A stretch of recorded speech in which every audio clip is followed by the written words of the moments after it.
L'église Saint-Joseph de Faha avait un petit air d'arche de Noé. Tous les animaux de la création n'étaient évidemment pas représentés, mais on sentait beaucoup d'amour chez tous ces paroissiens venus avec leurs fidèles compagnons à 2 ou 4 pattes pour cette bénédiction, il est vrai, un peu particulière. C'est à cause de ma mère, et comme elle est à fond dans la messe, donc c'est la fête des chevaux et on a un cheval, ben on a profité pour l'emmener aussi. Mon beau-frère il est avec le papa, ma soeur avec la maman et ben moi je prends les bébés. Pour le baptême. Peut-être. Dans son homélie, le curé a rappelé le rôle affectif des animaux dans beaucoup d'existences, le respect dû à ces êtres présents sur Terre avant même que l'homme n'y apparaisse. Les animaux ne sont pas doués de parole, certes, mais une forte communication peut exister entre eux et les humains. Quand tu parles beaucoup avec ton animal, elle comprend beaucoup de choses.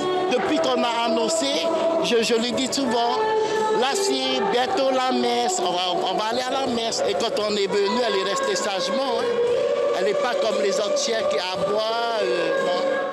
Faire coexister toute cette diversité canine dans une église n'a pas été sans mal.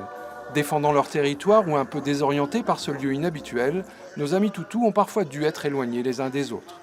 Pas trop agressif. Si on dresse bien, on ne sera pas agressif. Sauf qu'il n'aime pas trop être avec les autres chiens, c'est ça? Voilà. Il y a trop de chiens qui aboyaient, donc du coup il a eu peur. Mais j'ai préféré le sortir au lieu qu'il aboie aussi et après qu'il court partout. Le père Abraham, à l'initiative de cette belle idée, ne manqua pas de demander le nom de chaque animal avant de le bénir avec beaucoup de douceur. Aussi souvent maltraités en Polynésie que partout ailleurs dans le monde, les animaux méritent, pense-t-il, plus de respect.